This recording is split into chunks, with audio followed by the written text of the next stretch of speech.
Batman 1989, una delle versioni di Batman più amate dai fan, riprodotta da Hot Toys con una delle doll più odiate del 2024, di quest'anno. Una doll molto controversa che è riuscita a spaccare a metà non solo i fan di Batman, in particolare del Batman di Keaton, ma anche i collezionisti di Hot Toys. Una doll che è stata vittima di tantissime critiche, giustificate o meno, questo lo vedremo anche nel corso della recensione, perché è messa a paragone con il suo predecessore, la 1.0, ovvero la DX09, sempre di Hot Toys, rilasciata ormai nel lontano 2012, più ormai di 12 anni fa, visto che siamo verso fine anno. Quindi ragazzi, io non vedevo l'ora di riceverla e per questo ringrazio il colossodinerd.com, di cui trovate il link qui sotto in descrizione, perché oltre ad essere il mio primo Batman 89, quindi sono molto emozionato indipendentemente da tutte quelle che sono le critiche eccetera, ma anche perché voglio appunto toccare con mano e parlare insieme a voi di queste critiche e capire anche voi effettivamente che cosa ne pensate. Quindi ragazzi, non perdiamo altro tempo, ormai l'unboxing l'avete visto nella prima fase del video, nell'introduzione, e cominciamo quindi con gli accessori.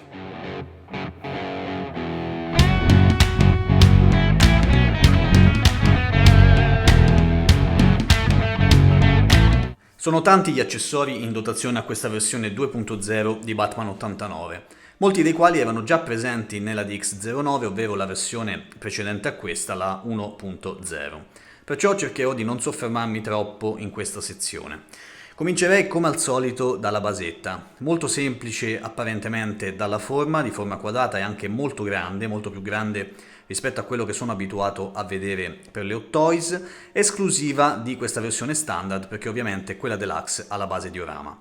Funge un pochino da piedistallo con questa sezione centrale un po' più alta rispetto al bordo. Al centro il logo di Batman 89 che è in rilievo con un'ottima verniciatura senza sbavature né difetti. Nella parte anteriore troviamo una bellissima targhetta cromata che riflette molto la luce con su scritto Batman.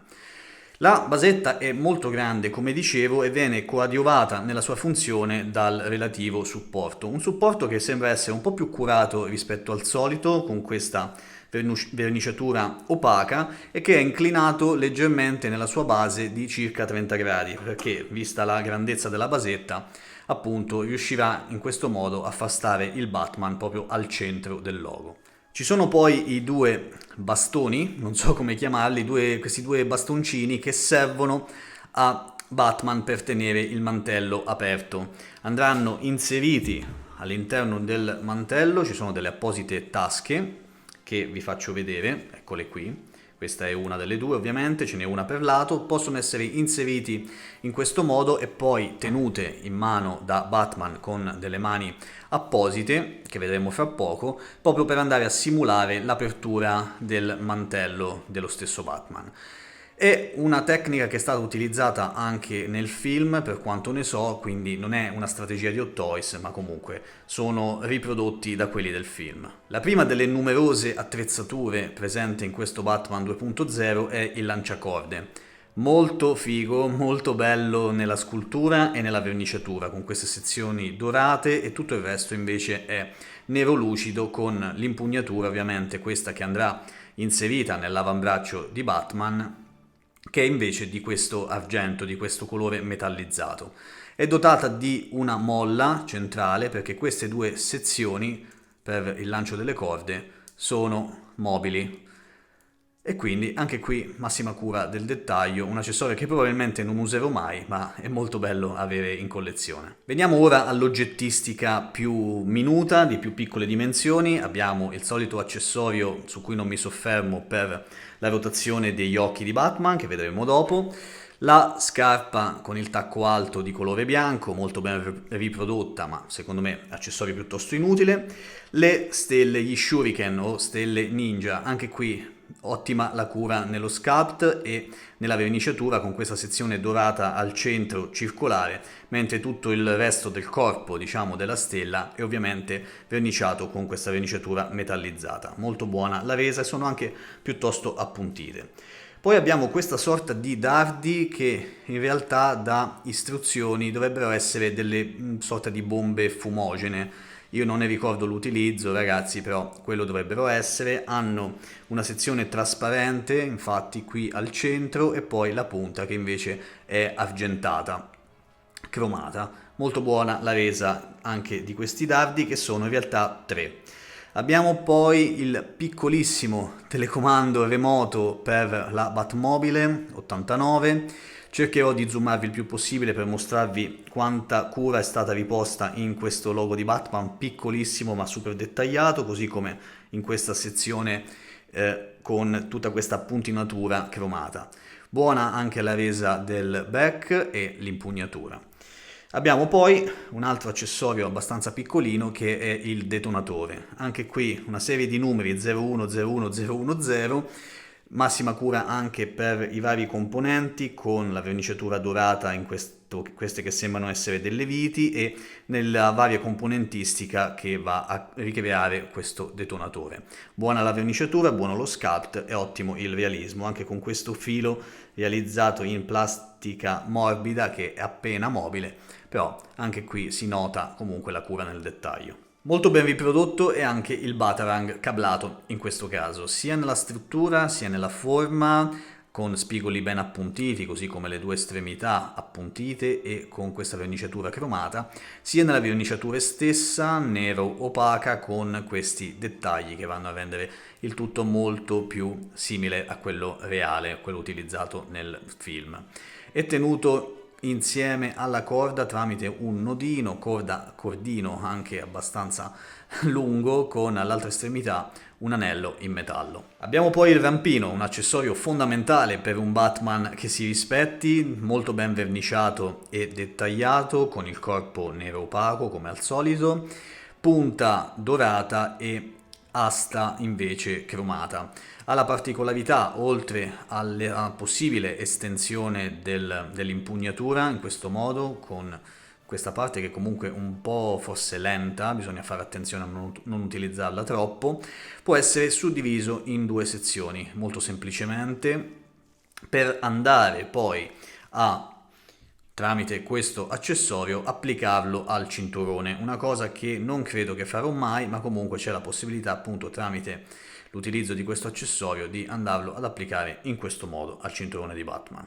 A disposizione poi c'è anche un accessorio che le istruzioni definiscono stopper, io sinceramente ragazzi non me lo ricordo dal film, ha questa forma triangolare con una texture a pallini ruvida, può essere applicato al palmo della mano di Batman semplicemente andando a rimuovere appunto la mano, infilando questo all'interno della tuta e poi questo dovrebbe essere il risultato finale all'incirca. Scusate ragazzi, una piccola correzione su questo accessorio, in realtà è una sorta di scudo, di stopper, che utilizza Batman in una unica scena che fa quasi da taser, quindi nel momento in cui viene attaccato per difendersi dal proprio nemico non fa altro che tirar fuori dal polso proprio questo accessorio che dà una scossa elettrica al nemico. Chiedo scusa ancora per l'imprecisione di prima. E a proposito di mani, ne abbiamo di diversi tipi intercambiabili, a partire dai pugni chiusi che sono installati già sulla doll.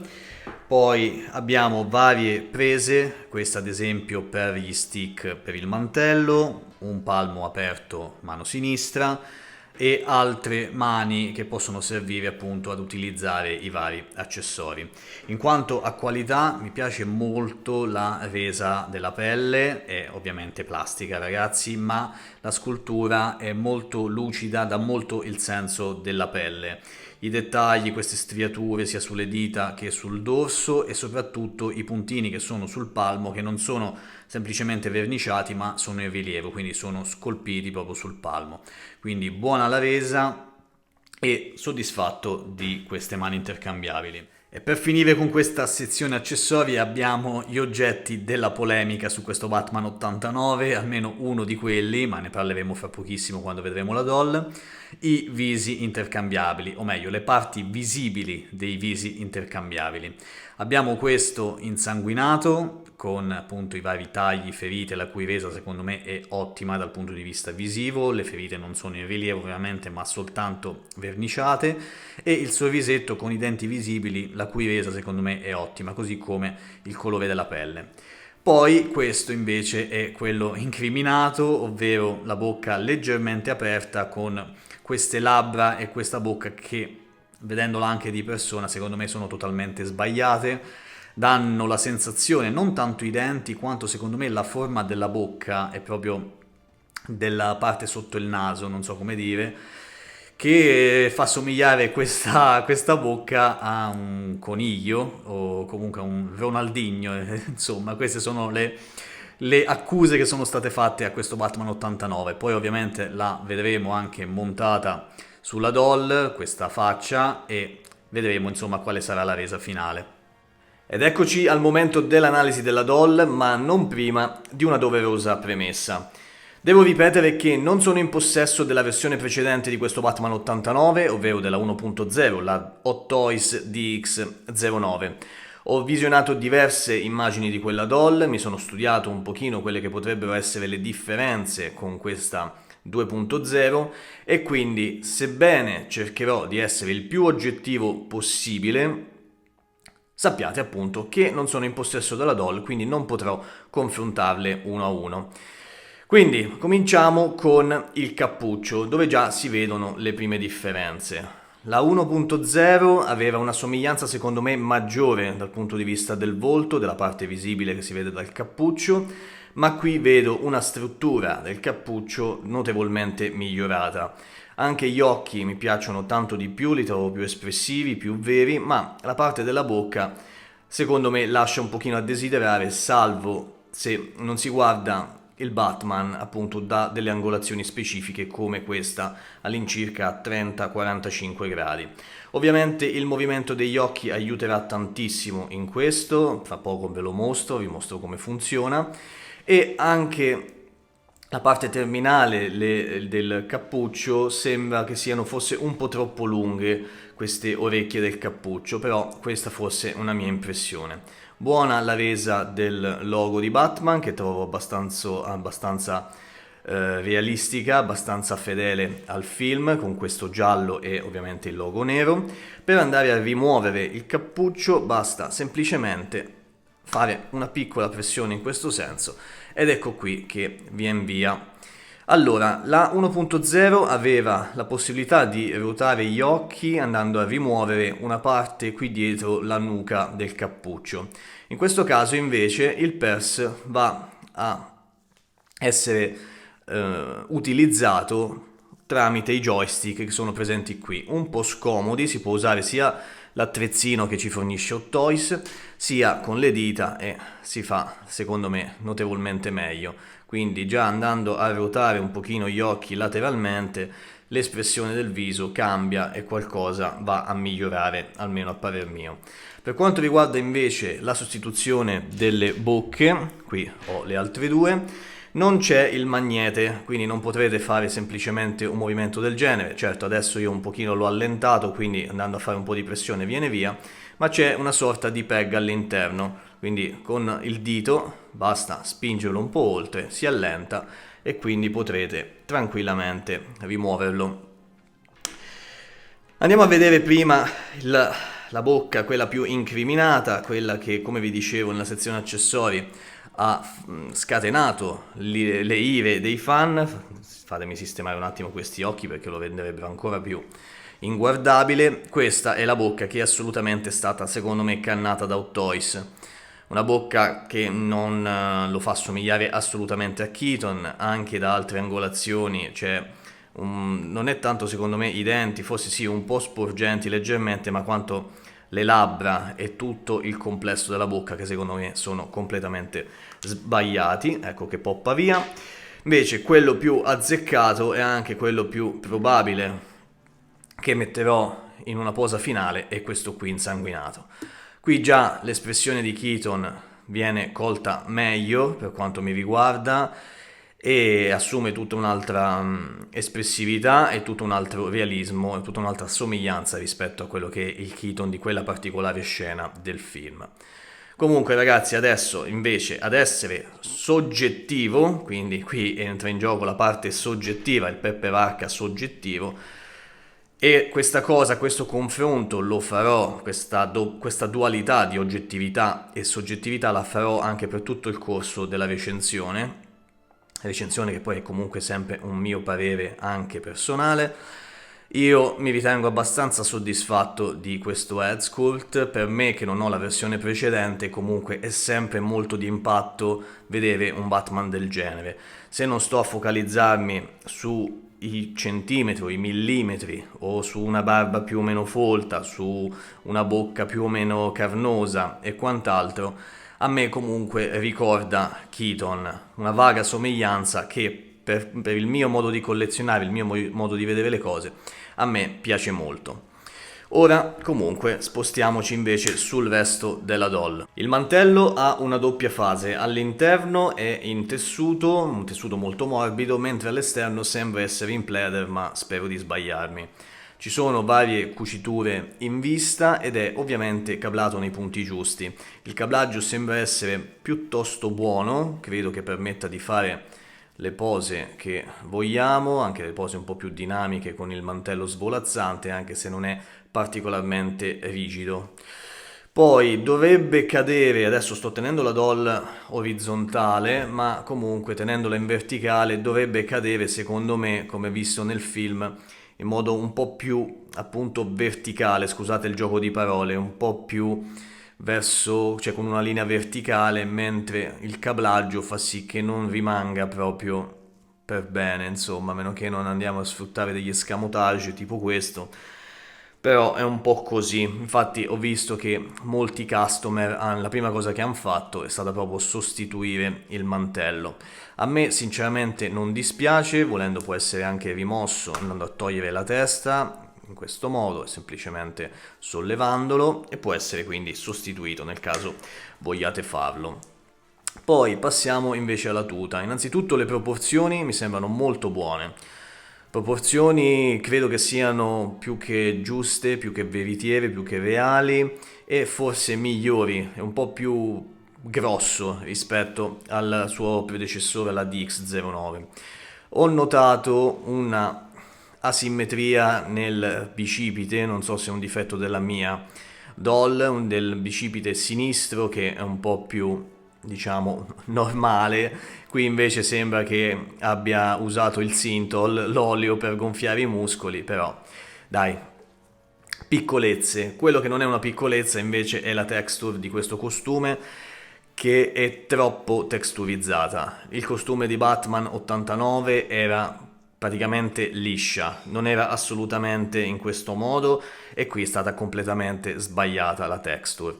È in gomma o un materiale simile tale, la struttura ovviamente all'interno in plastica rigida, mentre l'esterno, come vedete, è morbido. Il tutto va a risaltare benissimo la muscolatura e tutto il resto, ma la texture, ragazzi, è da dimenticare. Stessa cosa per la cintura, molto ben fatta con i vari passanti che sono mobili, quindi potremo aggiustarli come vogliamo. Ci dovrebbe essere un magnete qui all'interno, lo verifichiamo subito.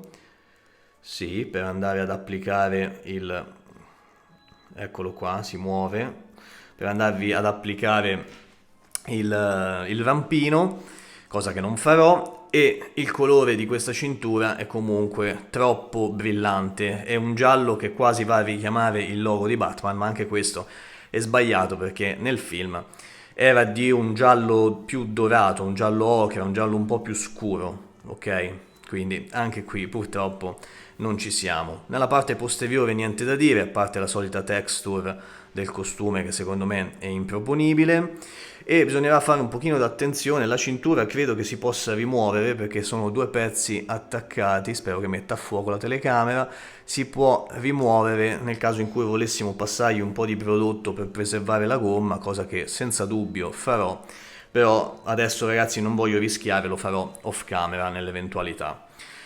Poi spostiamoci verso gli avambracci, che qui invece mi sembrano molto fedeli a quelli del film, con queste parti che sono molto ben appuntite, ma sono in plastica, oddio, è morbida, ma sono anche parecchio rigidi, quindi io farei molta attenzione nel manipolarli. Per quanto riguarda le mani abbiamo già visto tutto.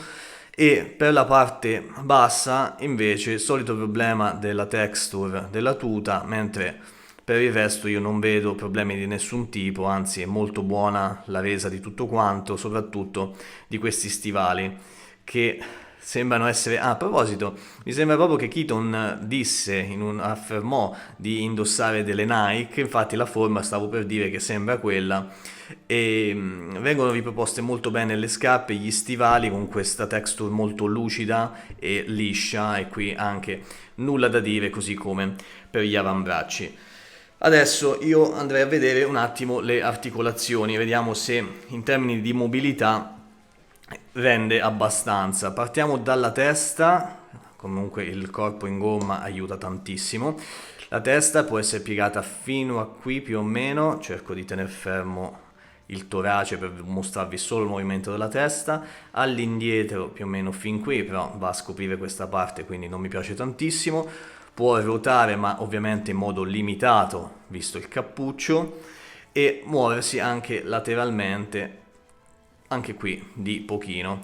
Vediamo un attimo invece l'articolazione della spalla. C'è una butterfly joint, c'è il braccio può andare in alto ma è molto limitato dalla consistenza del materiale della doll, e anche all'indietro comunque come vedete senza problemi. La spalla può essere ovviamente alzata fino a raggiungere, sforzando un pochino, i 90 gradi, rotazione del bicipite, doppia articolazione al gomito, anche qui senza problema alcuno. Poi torace può essere piegato in avanti, articolazione a cricchetto che vedremo anche in altre parti di parecchio, quindi buono il posing, così come anche all'indietro. Ok, poi invece spostiamoci, può ovviamente anche ruotare lateralmente. Poi invece le gambe possono ovviamente essere aperte anche di un bel po', andare in avanti con l'articolazione a cricchetto. Intanto mi stanno massacrando gli spuntoni sugli avambracci, ecco qui, e poi all'indietro, però ovviamente sempre con i soliti limiti. C'è anche la rotazione del quadricipite, la doppia articolazione del ginocchio, e per quanto riguarda invece le caviglie, gli stivali sono la parte della caviglia, della tibia e della scarpa sono un unico pezzo, quindi qui il movimento è molto più limitato, quindi si può muovere lo stivale solo in rotazione leggermente verso l'alto e verso il basso, ma ovviamente il piede, la caviglia leggermente, ma nulla di particolare. Un piccolo confronto con il Bruce Wayne di Mars Toys senza licenza. Ho già elogiato tantissimo questo head sculpt di Keaton realizzato da Mars Toys. Qui comunque vederli insieme è sempre un bel colpo d'occhio. In questo caso il confronto invece è con Nightmare Batman.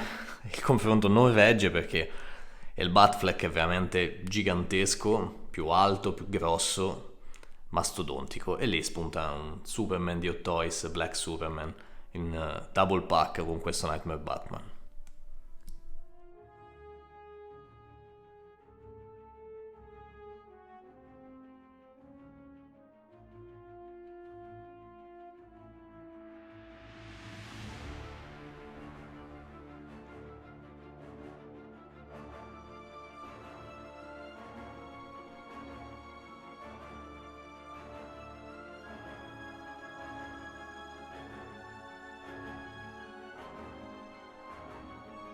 Ed eccomi di nuovo qui ragazzi per la conclusione del video e le considerazioni finali su questo Batman. Non so quanto sarà durato il video perché dovrò ancora montarlo adesso che sto registrando, ma per questa conclusione voglio prendermi tutto il tempo che mi servirà, perché voglio parlare a ruota libera, a cuore aperto, perché è molto importante per me dire quello che penso su questa doll. Allora, durante tutto il video e anche in queste conclusioni è stato molto difficile far parlare il Peppe recensore, quindi quello che ha un canale YouTube che deve dirvi le cose nel modo più oggettivo possibile, e spero e credo di esserci riuscito, e invece il Peppe che parla con i sentimenti. Allora, le critiche mosse verso questo Batman secondo me sono tutte giuste, ovvero quelle, non quelle estremizzate, perché quelle sono cose che non prendo nemmeno in considerazione, ma per quelle principali che credo di aver più o meno ricordato tutte, quindi la cintura di un colore differente, di un colore troppo acceso, il volto di Keaton che da certe angolazioni, soprattutto da quella frontale, non è Keaton, il costume che non è liscio ma ha questa texture particolare, tutte cose giustissime. È una doll che è migliorata sotto altri punti di vista, dal punto di vista delle articolazioni, del movimento, eccetera, eccetera. Il mantello ovviamente si sarebbe potuto fare di più, anche se può servirvi un piccolo consiglio, io ovviamente quando c'è tanta gomma, tanto pleather, eccetera, tendo sempre, lo sapete, se non lo sapete ragazzi recuperate il video dedicato che è sul canale, tendo a spruzzarci il 303 Protectant per ammorbidirlo un po', per farlo assorbere un po' di più. Questo mantello l'ho trattato un pochino e si è un po' sciolto, è diventato un po' più morbido, un po' più accomodante, ecco, e quindi ho migliorato un pochino la situazione. Ma comunque il mantello ragazzi, se riuscite ad avere un mantello custom o qualcosa che cada meglio, anche questa è una cosa da migliorare, e se riuscite a muovervi in questo senso, ben venga. Comunque, quindi le critiche sono tutte giuste, ma questa è una doll che per uno come me che non aveva nessun altro Batman 89, quindi il DX09, è una doll assolutamente da avere.